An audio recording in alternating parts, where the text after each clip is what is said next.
Hello, heathens. I'm Wyld Violet, And I'm Alycea, Transvangelical. and this is Not Safe for Worship.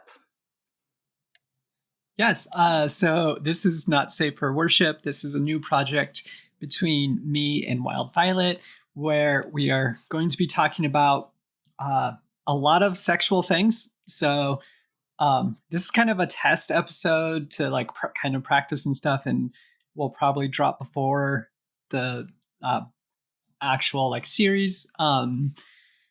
But so I guess content warning right at the beginning that this will be talking about sex and sex work and possibly trauma, probably a lot of purity culture, and a lot of other things that probably messed us all up when we were younger. And that's kind of the point, is to have a conversation, especially from Violet and I. We are both adult content creators. We both come from very conservative, repressive upbringings when it comes to sex, and we really believe in ethical sex work and ethical sex work consumption. Yeah. So we really wanted to make some kind of project where we could actually discuss how to go about understanding sex work and how to not be a terrible person whenever you consume it. Because we weren't actually given the skills to understand our own sexuality, let alone how to use that in the world around us. So yeah, we wanted to talk about that. So it's kind of like sex work and that type of thing from a post-conservative, post-religious viewpoint. Amen. Yes, so we are here to, we'll talk about religious trauma to some extent, but I think one of the biggest things is providing a space to discuss what ethical sexuality means, and along with that, ethical sex work. That's the work that we both do, and it's something that's just not being talked about enough. We actually had the idea to work on this project together when we were panelists at an event. Called Content Warning back in February. And it was because someone approached me and asked a question about where to find resources, where to find other people who are looking at doing sex work in an ethical way, or looking at kind of creating content with a highlight and a focus, I guess, on or at least with their own kind of trauma in mind around that, religious trauma informed content creation, I suppose, to some extent, and ethics informed. We talked a lot about the difference between ethics and morality. There is a really big difference there. We can maybe dive into that at some point, but the moral of the story being that I was approached and asked where to find resources and other people who are focused on this work, and I did not have an answer. It's difficult, to find collaborations in general, but especially with people who are kind of talking about the same niche topics as you are. And so we decided that we wanted to create that space and create those conversations. So here we are. And both of us have a background in the subject matter, I would say, like at least a teensy bit of exposure. Yeah. I don't know, a few years. Alycea, would you like to tell us about your experience with the church and with purity culture and just what you do?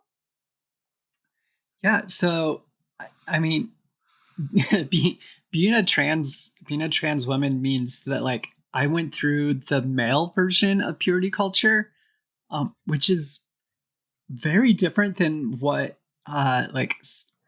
cis women or women, people that were socialized female, like that. The purity culture that they got is different than the one that I got, because I kind of got the wrong purity culture.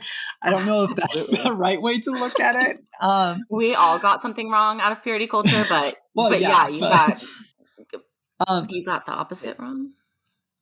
yeah. The wrong So one? like my experience is very different, and like in a lot of ways, part of growing, like part of transitioning and stuff, is kind of realizing the things that I was taught from a really young age about women, about sexuality, like how much of it is very misogynistic and male focused. And like kind of the entire point of purity culture, from what I was given, was like this idea that women belong to men, Mm. and just the idea that like a woman's sexuality it belongs to her future husband, and it it is something that can be given away like money. It's something that's it's something that's like finite. And so you want so as a man, you're supposed to find a woman who hasn't had sex because that's a part of her that belongs to you type idea. Like I'm being a little bit more blunt about some the things that were like said, but like at the same No, time, but you're this is like right, because on the other yeah. side, like us, those of us who were socialized, as girls, we or female, we were being taught, don't give away your virginity. It's a precious gift. And like, what if you give it away to someone before you give it away to your husband? Now you've taken something from him. Mhm. So yeah, it Because it all it all correlates. yeah. I mean, because there, it's the understanding that your sexuality doesn't belong to you at all, uh, which is really problematic. And um, so, like something, something for us, we are very like strong when we talk about sex work. We're not talking about unethical sex work, which is human trafficking. That's a form of slavery. So, like, we're never going to be talking about uh, unethical sex work. If we're not specifically saying unethical sex work, we're talking about we're actually talking about ethical means towards expressing sexuality. Um, but it in a way turn that idea of purity culture turns women into these products to be trafficked from like a father to a husband, because like they did these weird things for like the girls in our youth group, where they would promise their purity to their father, and they would get like a purity ring, and like there's a ceremony. It's so creepy to be like, I'm giving my sexuality to my father until I get married. So um he can protect but it's it, right? yeah, Yeah. because he's the Ugh. protector, and then at the altar he gives her away to her husband, who then has control of her sexuality. Like that entire imagery of like the giving away is literally an imagery of giving away property. um and so like essentially the church was teaching women to be trafficked and men to look for the best trafficked woman. I don't know how to say that, but like, yeah, like it's set up to where women's sexuality is really what their value is, not like their actual existence as a human being. It's just their sexuality. Absolutely. I uh I one of the examples that really sticks out to me is that analogy that they were constantly using about how, like, if you have sex with someone else, now you're a chewed up piece of gum. You've Hmm. you've already been used for your purpose, essentially, as if sex is your one purpose, right? A piece of gum does exactly one thing. Yeah, You've already yeah. been used for your purpose. You've been chewed up, and so now, who would want you? Who would want that piece of Hmm. gum like passed from someone else's mouth? It's like, once you've had sex with a man, your purpose in life has been fulfilled, and it's just over for every other guy out there.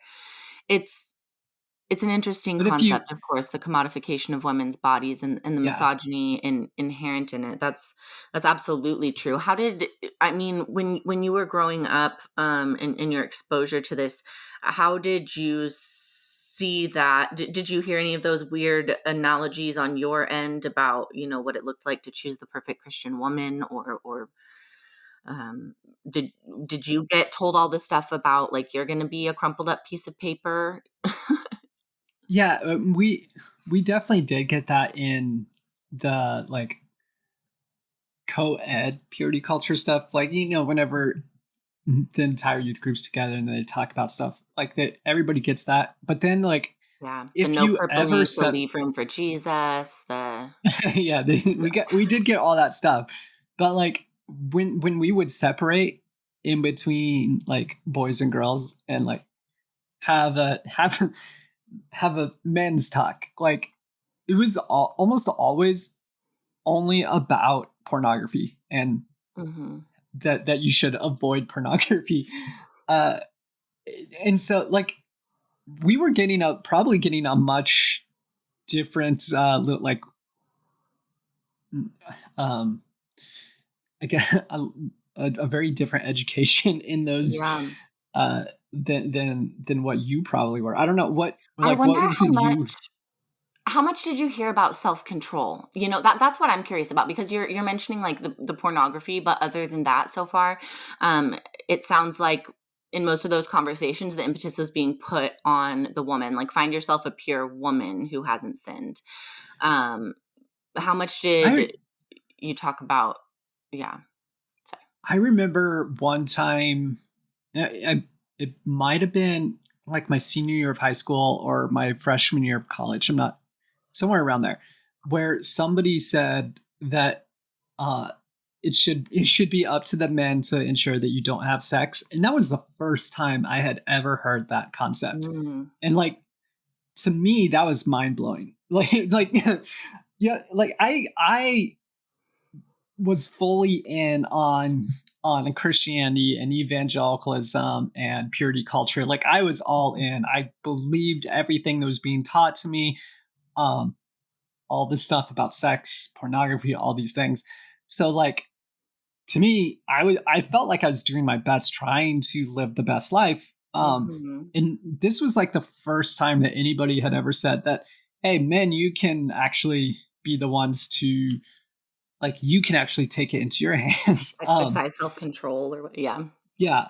Uh, because before that, the only thing that people would say is like, um, basically like find a spot that you won't go past, but not Mhm, actually like discuss that it's about self control. Is like, but it's also like never given to us in a way of, um, like where you should draw the line of what is too much and what isn't.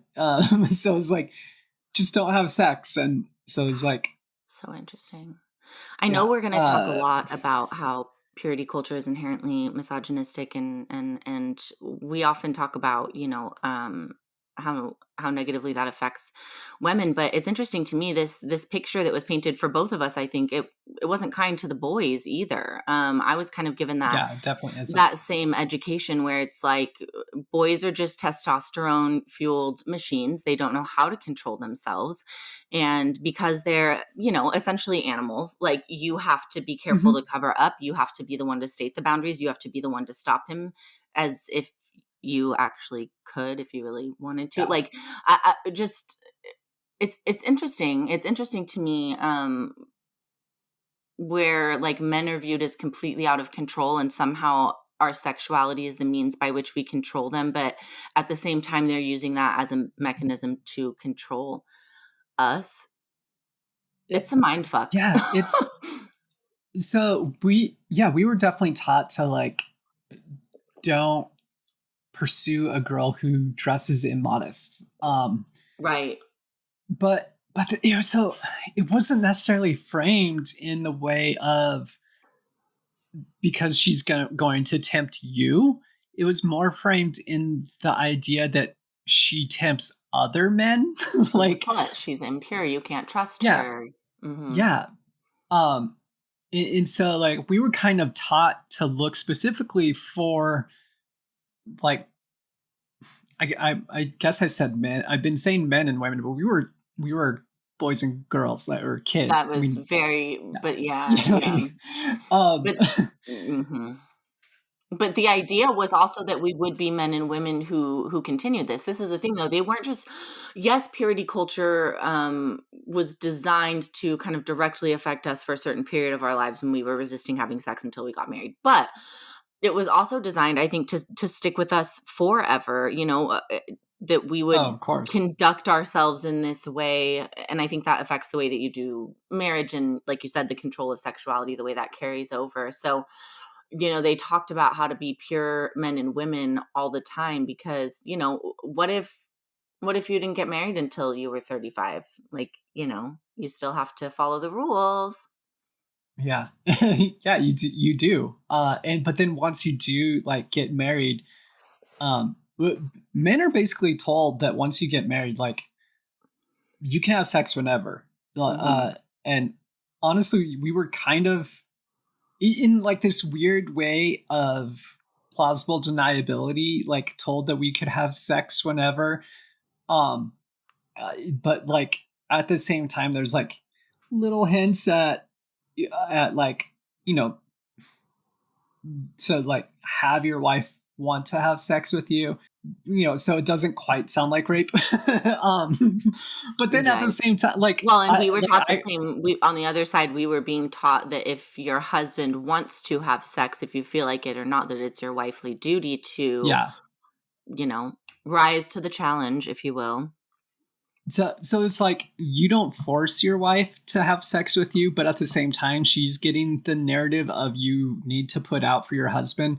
Mhm. um which is also a very like simplistic understanding of human Mhm. sexuality, because Mhm. like ace male people exist. Mhm. So Mhm.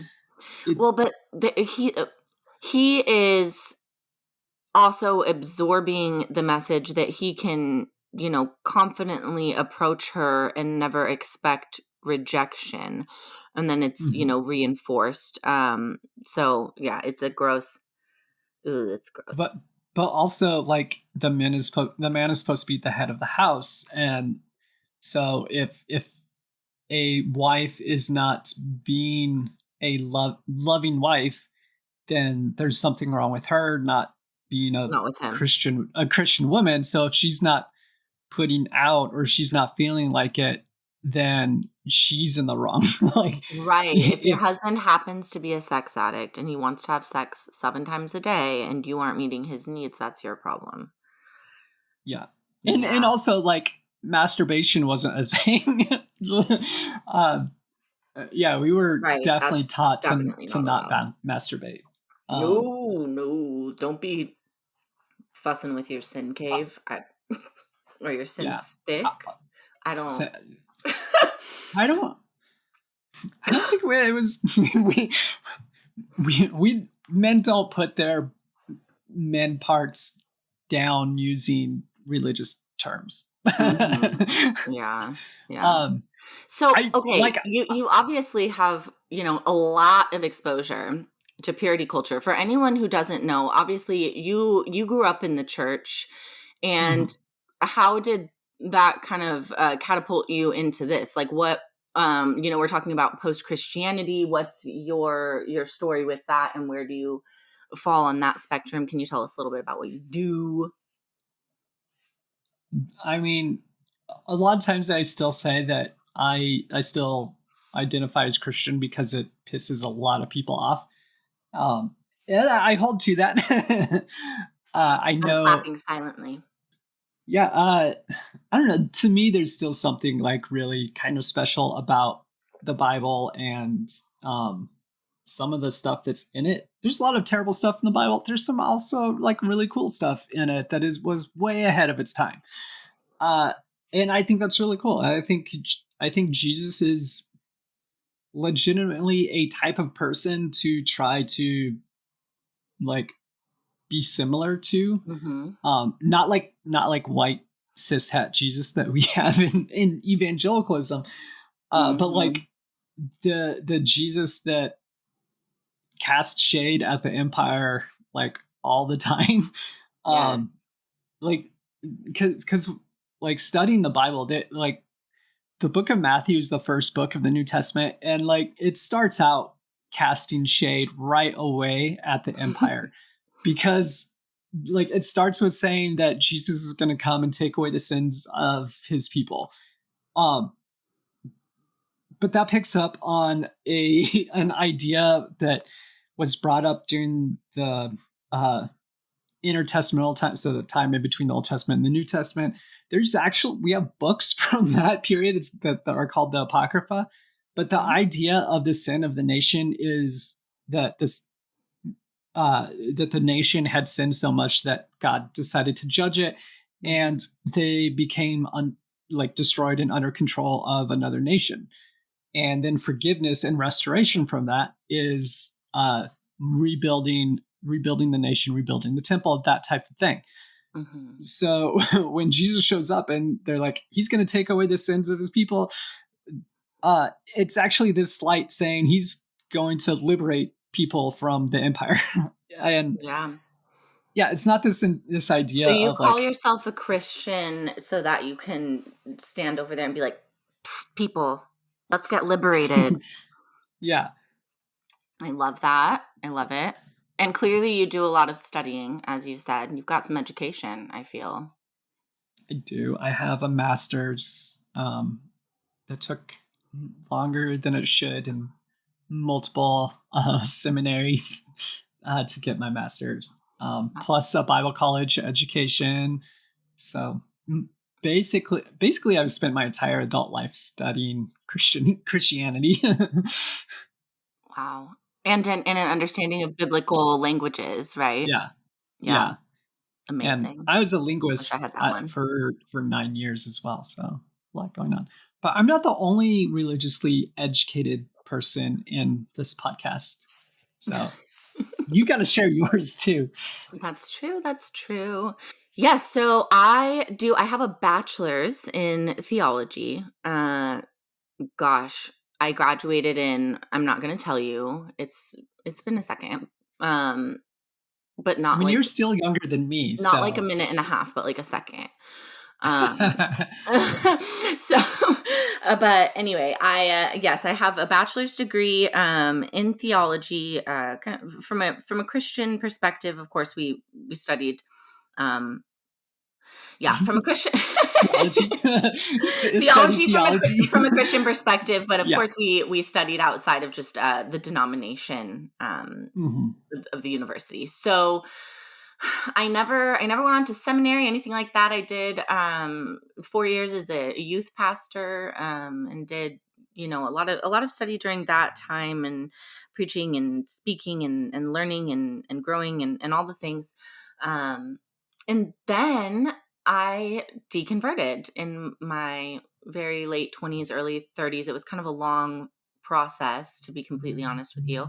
Um, and for the longest time, I had no idea what I was going to do with all of this knowledge in my brain, because I'm a neurospicy, through and through, very spicy. And Christianity, God, I think the study of ethics, morality, how to be a good human, what's going to happen to us when we die, philosophy, like all of that, like big nebulous stuff, really fascinated me. Always has, and I think was just the core special interest for most of my life. And I oriented my entire being around it, and so when I deconverted, that was pretty disorienting. And just recently, as I've been now working through a lot of my religious trauma for a couple of years, I find that I'm at a point where all of that time and all of that knowledge and all of that energy doesn't make me feel quite as resentful.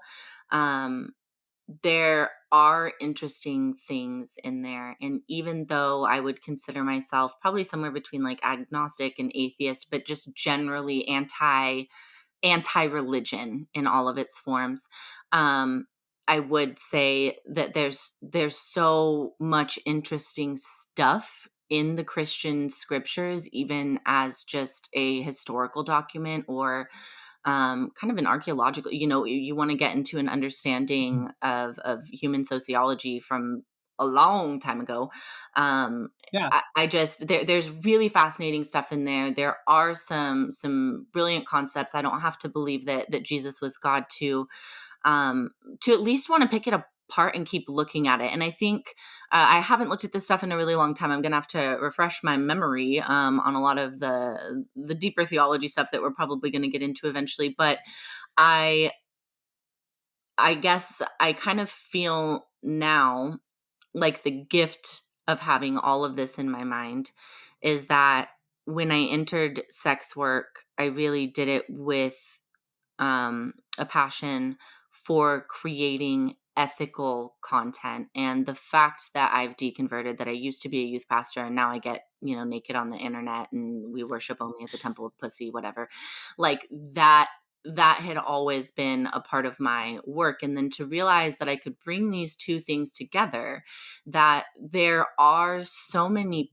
people out there who are interacting with these things, who are interacting with scripture, who are in this world, and who are trying to figure out how to move into a modern understanding, an ethical understanding of their own sexuality, who are trying to break with purity culture, who are thinking about their own just kind of philosophy and belief systems around this, and whether they're doing that as they're deconverting, whether they're doing that from the inside, whatever. There's so much to talk about here as far as what we learned. And it's not always going to be theology based. I'm sure we're also going to spend a lot of time just talking about what we mean when we say ethics and what that looks like broadly. So it's not, just for people who have grown up in the church, but I Yeah, think definitely. I think kind of if you are someone who had a lot of exposure to this culture, you're just gonna hear a lot of things that probably sound very familiar, and we're gonna talk about a lot of, I think, what were common experiences around sex, sexuality, gender, the idea of pornography, generally sexualized imagery, wearing a tank Yeah. top to camp, all that stuff. Definitely. You have to have a one piece, and if you don't, you have to swim in a t-shirt. Yes, yes, Oh my always, goodness. always for summer camp. And what was it like? Three finger width for straps or something like that. If you were even allowed to Something do like tank tops, like it was a thing. I didn't Modesty, have to remember because I was in the group that could take off their shirt and go swimming. right? So there's quite a few people who saw a topless woman at church camp and didn't realize it. Uh-oh. Although it was not Impure. as I was not as feminine looking back then. You weren't quite as developed in a few Not quite areas. as developed. Yep. Yeah, Maybe a little overdeveloped in one specific area, but exactly. Whoops. uh, You know, but even go ahead. that, and that is so interesting to me too. That's another one that every now and then I just go, okay, so this idea too that you know, young female identifying people are not just as horny as young male identifying people, and that like if the boys are all walking around with their shirts off, like the girls are not looking at the extra skin, the fact that they're doing chicken fights and like trying to drown each other and everything, that has nothing to do with the fact that they just want to be touching the half naked boys, obviously. but like Obviously. but like if the girls were half naked, then the boys would have a really hard time. So they better wear the t-shirts. But you got to remember, like, it's this really weird, like, logic that says men don't lose any of themselves if they do something sexual, And but men are women do. also the ones who enjoy sex in general, and that's its purpose. Yeah. I don't know if it's necessarily widely accepted in the church that sex is only for a man's pleasure. But I definitely hear a lot from Christian women that like, oh yeah, like I don't get pleasure out of it. This is for me. It's practically speaking, women in Christian marriages, I'm not going to say tend to, I'm going to say often, I'm going to say colloquially, some of the women that I've known have tended to eventually feel that it's all about the man's pleasure. They really start Mhm. to absorb that, and then they're like, yeah, well, it's obviously not that much fun for me. It's okay. Like, I Mhm. don't usually come, but like sometimes it's cool. Which is really interesting because like surveys will say that religious women have a positive sex life. Uh, Hmm. and Well, like and then I've been yes, around because then you church. do have the other People side of are that where they think it's so great because they don't know any better, right? Like, well, they don't know any if better, they but they also actually feel like they did. have to give that answer. Yeah, well, that's true. They do But have to give that answer, and also if they maintain their quote unquote virginity until their wedding night, like they don't know anything different. They don't Mhm. know what might feel better. They don't have an experience to compare it to. And They're I'm not also told saying that that you you're going to have have to the have a best. myriad of sexual experiences to know what works for you. I'm not saying that. If you choose to only be No, with you one don't. person, all power to you. I'm not saying that's wrong.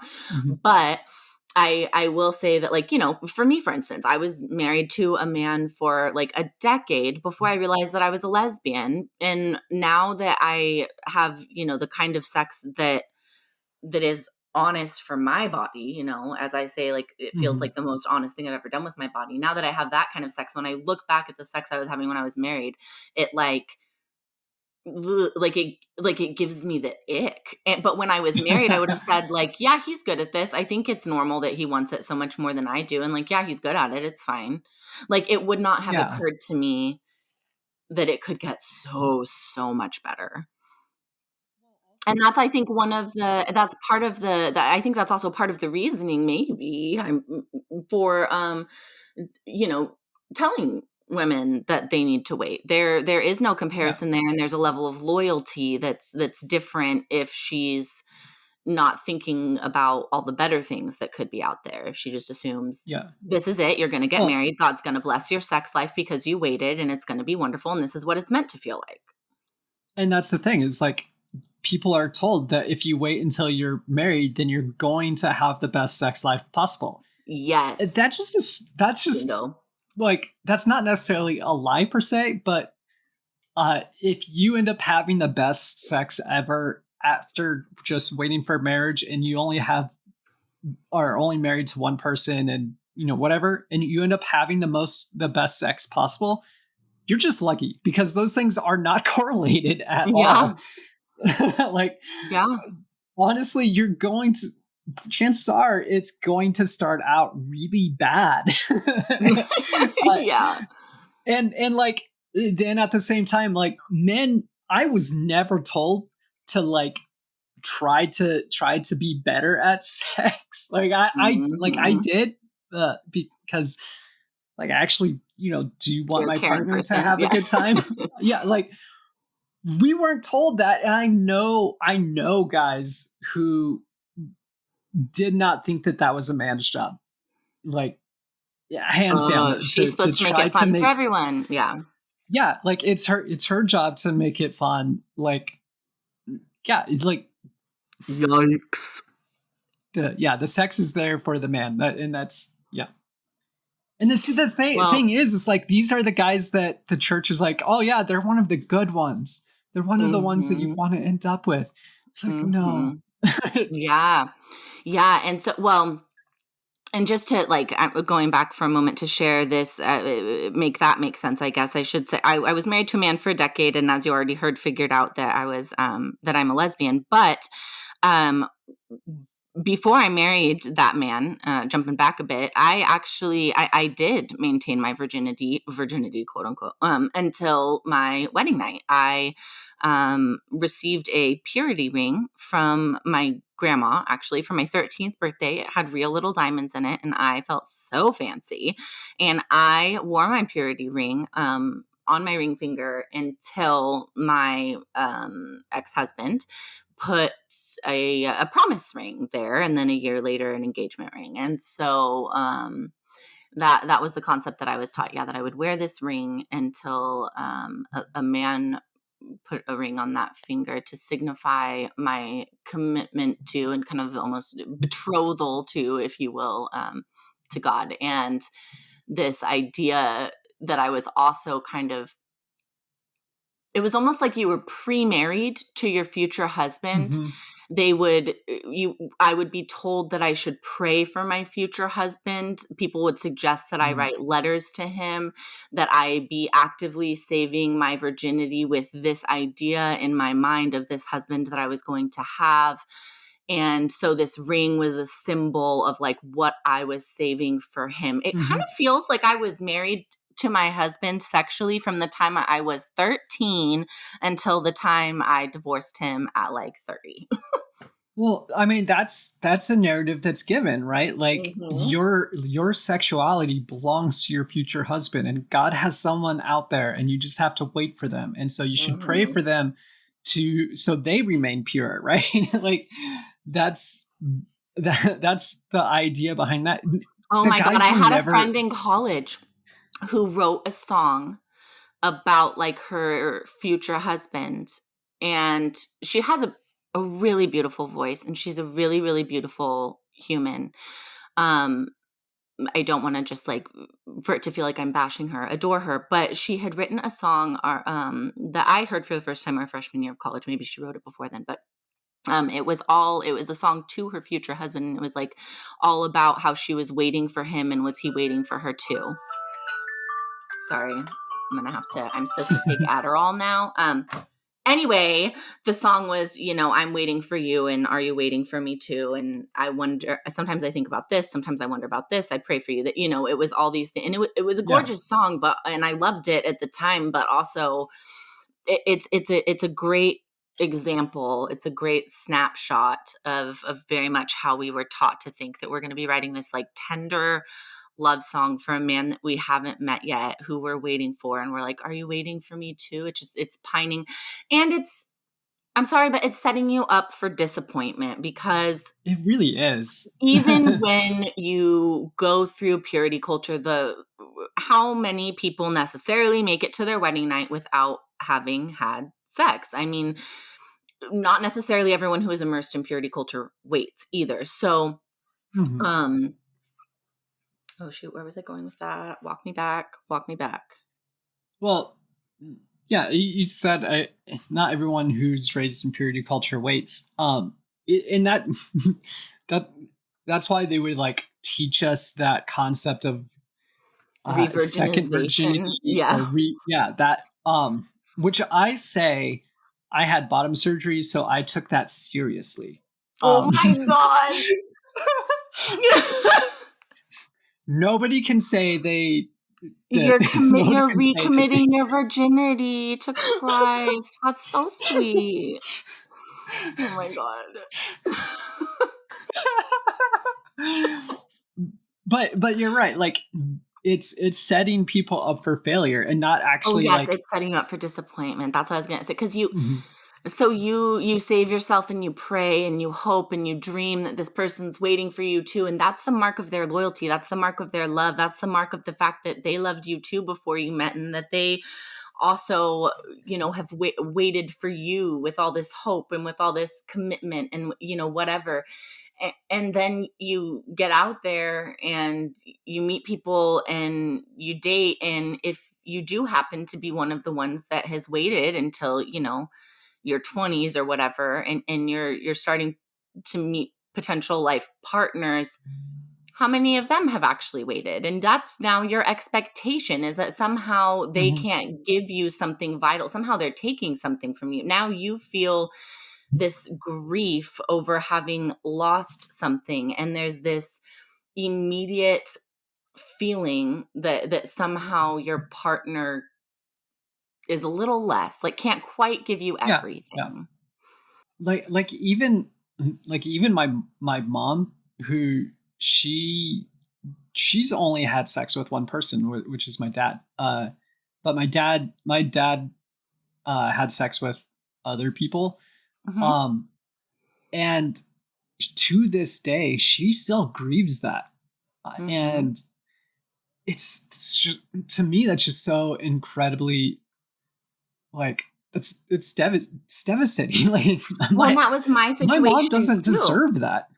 No, and Yeah. that was my situation too, because like I said, I was taught that it was going to be so amazing. I was going to get married and I was going to love it. And then I got married and I'm, years in, and at first I thought, well, maybe maybe this like lack of desire and the fact that it doesn't feel super great, like maybe that just has to do with like the shame that's carrying over. Maybe I have to learn. Maybe I have to, Mhm. I'm giving myself like all of these different reasons why it's just not quite as good as maybe I had hoped. In the end, it's not as good as I had hoped. That's just the answer. And I Mhm. remember having this thought at some point, I had expected it to be completely fulfilling. So it never occurred to me that I would be sad about waiting. Like this was what Yeah. I wanted so deeply. But then at some point during my marriage, I remember having the thought, like, I'm never going to have sex with anyone else until the day I die.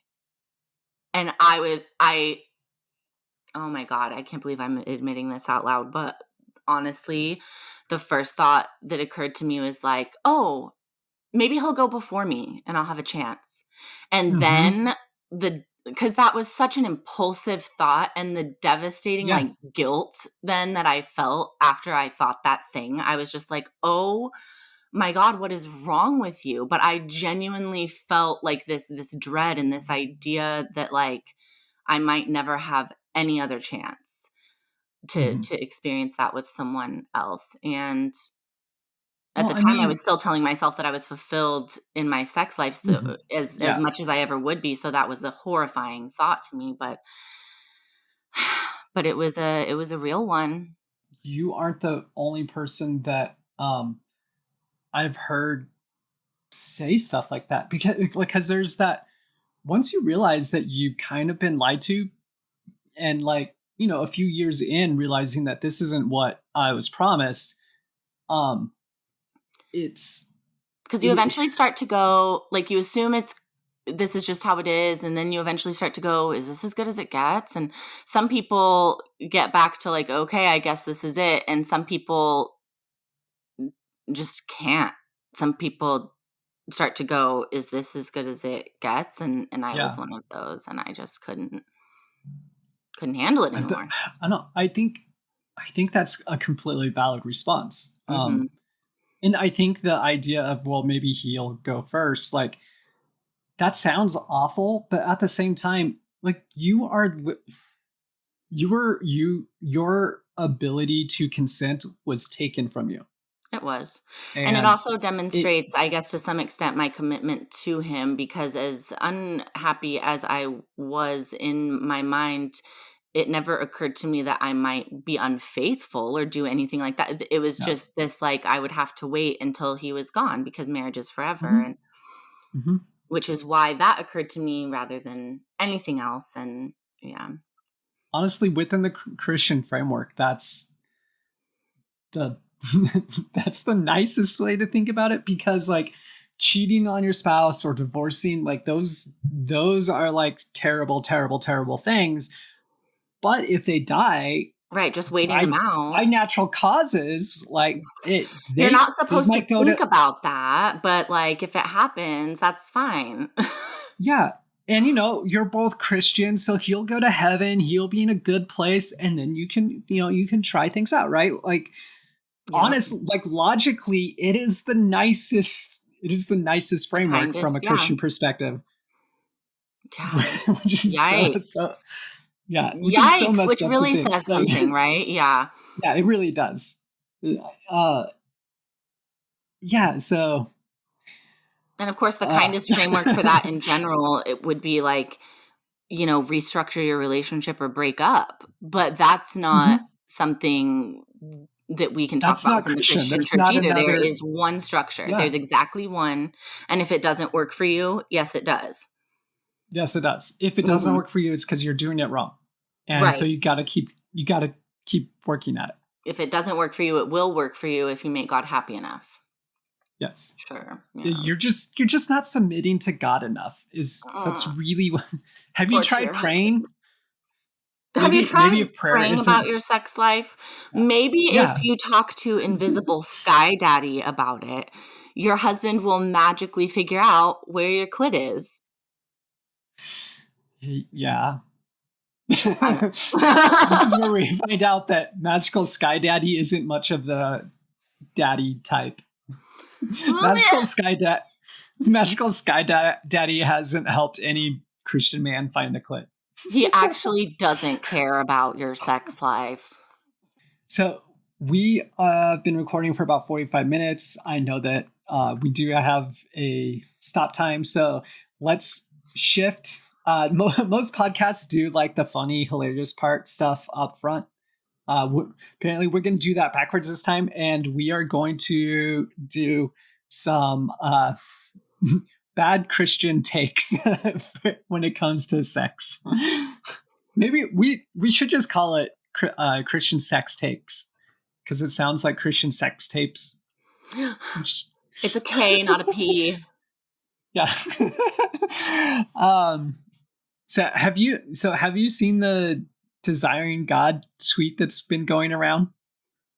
No, I don't know if you've been on Twitter. Oh, not okay. I enough. gotta. I have to read this for you because it is special. This is Desiring God, so the organization that was created by John Piper, and as you know, he has never found the clit in his life. Anyways, so Desiring God apparently tweeted, "Read the Bible, memorize the Bible, Oh speak the my God, yes, Bible, I did see this. love the Bible, marry the Bible this year." Marry it. Marry it. If you love I it so just want much, to then why say, don't you marry it? oh my God. There's just so much to say about this. Like, okay, I get that you need to come up with a reason why some of your pages are sticking together, but this isn't it. It's because you hid your pornography from your mom in your Bible.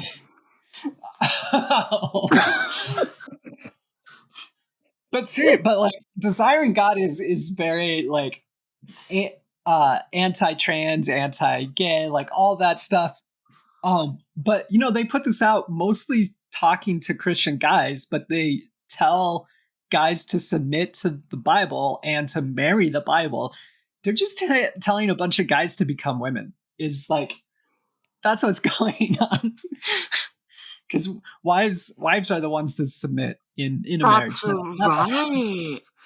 Yes. So either, my God, are they speaking to men? Are they speaking to women? Doesn't matter either way because it's like, well, who's okay? Yep.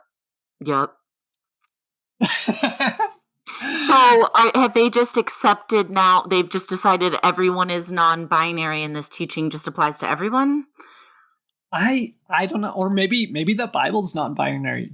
Has Oh, Desiring that, God yep. figured out? Have they figured out that non-binary identities exist? Like, Yeah, is this how we get maybe there? they figured out that God doesn't have a gender and that the Bible wouldn't either, obviously. And so the Bible itself is non-binary. So like anyone can marry it. I get it. Hmm. Yeah, but also like You solved the John mystery. Piper. Yeah, but John Piper's like married and stuff. Like, Yeah. is this his weird way of coming out as polyamorous? Like, well, I first opened up my marriage to the Bible, but now I have to open it up. To the Holy I mean, Spirit as well. My wife said that he's in she it. wants him Yeah. to come inside me. Yeah, this is we are like 6 months removed or whatever from the Gospel Coalition equating the Holy Spirit with cum. There is nothing kinkier than biblical language. I swear to God. Yeah.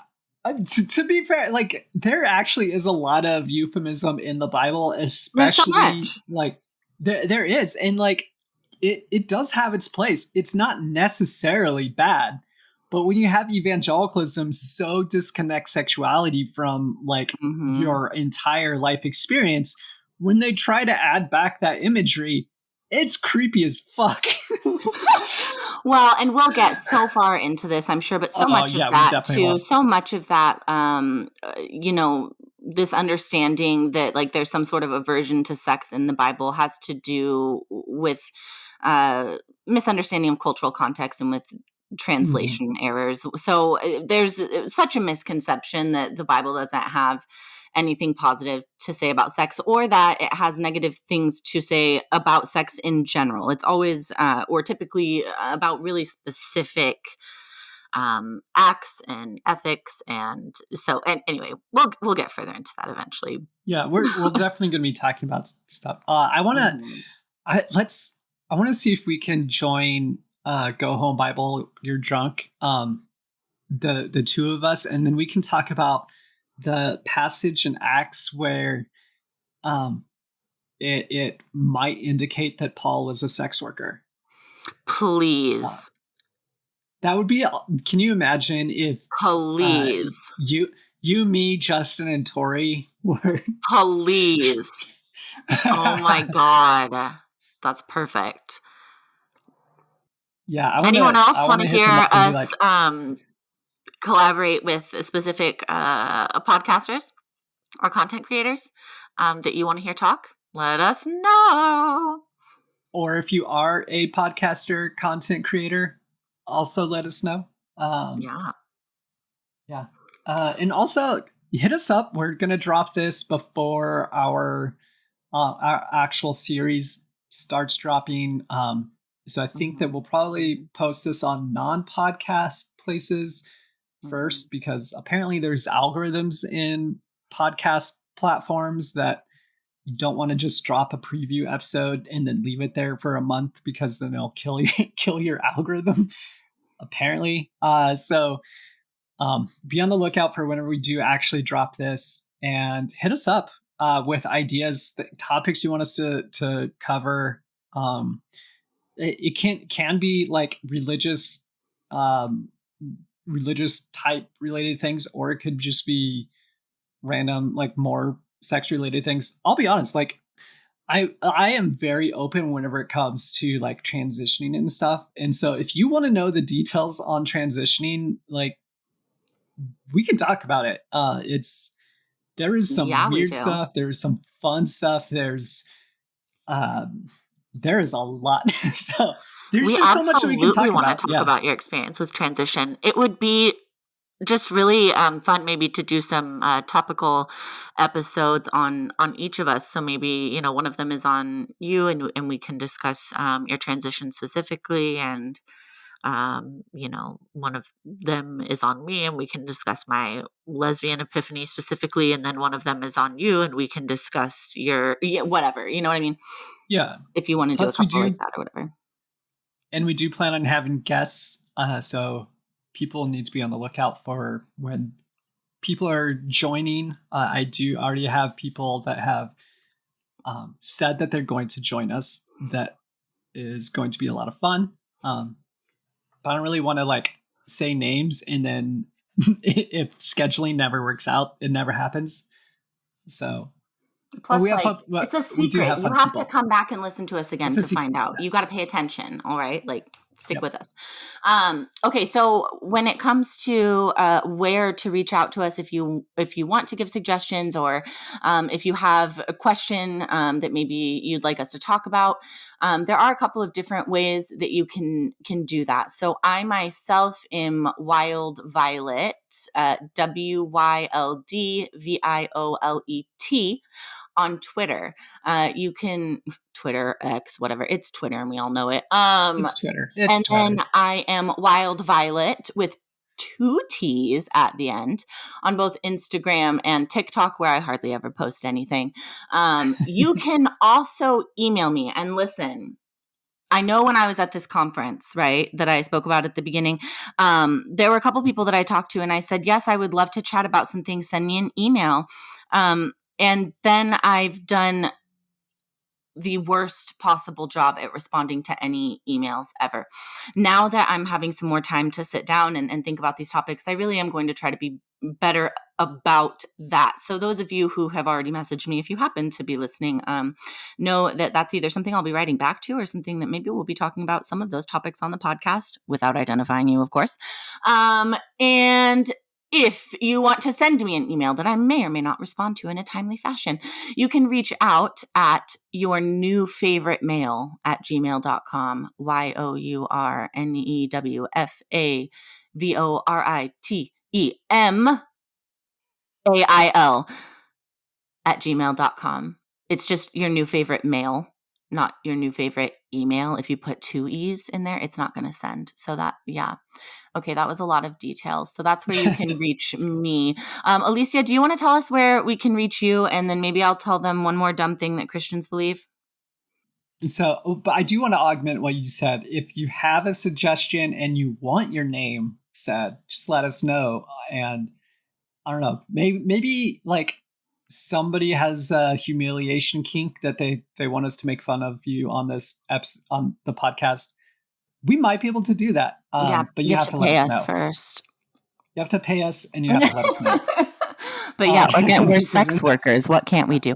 Yes, absolutely. Like I said, I really am going to be a lot more focused on checking that and responding to that and getting into this headspace now that we're really this project is taking off. So yeah, go it's ahead real. and We're doing reach it. out, and I'll be checking that more regularly. Yeah.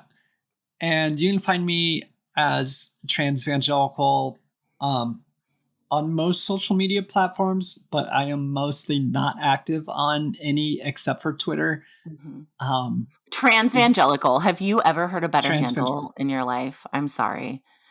I knew I was obsessed with you from the moment your handle popped up. I was like, we are going to be friends. Yeah. I'm sure at some point we'll have like Megan or Cortland from Thereafter or somebody, and then I'll share the story of coming up with Transvangelical because they were there. That would be so fun. I would love to hear how that came together. Of course, we're going to put more information about how to contact us in the show notes, I'm sure, but yeah. Also, we have OnlyFans. So, if you're not subscribed to our OnlyFans, if you really want to get a quick response, yeah. yeah. If you want a quick response, like we both have notifications on for OnlyFans, so this is true. Yep. And you take and precedence. Also we post things like real fun thing. I gotta say, just did a photo shoot last night. I'm very excited about it. My girlfriend is helping me film now, and there's just a whole different just angles and things that you can do when you have a person. When you have a partner, so different. I'm so excited to release some of these. So yeah, come follow us on our OnlyFans. I'm also Wyld Violet with the 1 T there. Yeah, I'm still Transvangelical at OnlyFans. And maybe we should drop some discount links in the show notes too for this first episode. All right. Let's see. Did you have an email for us, or do you email? Just transvangelical@gmail.com. We love that. All right. Well, thanks for listening. One last weird thing that Christians seem to believe. Listen, we know that their concept of purity and virginity has a lot to do with our eyeballs and what we're looking at, because no porn allowed. But also, apparently, it's just like mostly a physical thing for women at the same time, right? Like your hymen is sacred, ladies, and tampons. Oh, a tampon will steal your virginity. Those they are the devil's playthings.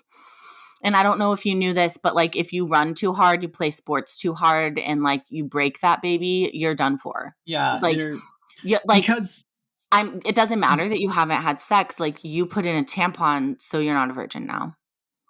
Yeah, and as men are taught, women should bleed on their wedding night. Yes. Yeah, no, it's supposed to hurt. I've only heard that once. Most people aren't I've heard a taught lot of that, that too. but I Yes, have heard it's in it. fact, you wanna know what's really interesting? I read one Christian book before my wedding night, actually, and the idea behind this book was that, like, you have waited and so it should be so good, right? And so Mhm. one of the there was actually some stuff in there. It talked about things that they felt women should do to prepare, and one of them actually had to do with purchasing like a dildo or something of the sort of approximately the size, you can ask your partner, and then like stretching yourself out before your wedding night so that you didn't necessarily have to have so much pain. They're like, it's not necessarily necessary that just because you're a like quote unquote virgin, you have to hurt. And I was like, I've literally never heard that before. Most of my life, it was like, no, you're not a virgin if you have done that. So I'm pretty sure that there's penetration, not Christians love. saying that that was sexual depravity right there to Mm-hmm. do anything like Absolutely. that. Absolutely. You're not even supposed to put your finger up there. Your pinky might fuck up a teensy weensy bit of your hymen, and your future husband, will feel Mm. jilted. Don't touch your hole because you might ruin it. Oh my god. It's a very delicate hole, It's and very delicate. it's very delicate. You're just a delicate little flower. Yeah.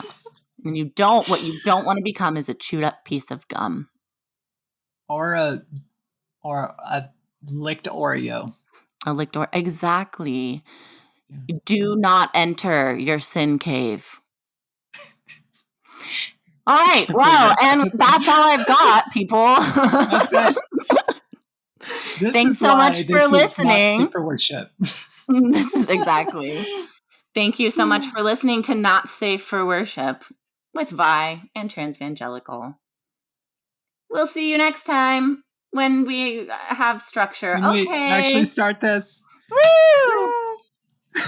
I'm a woo girl now.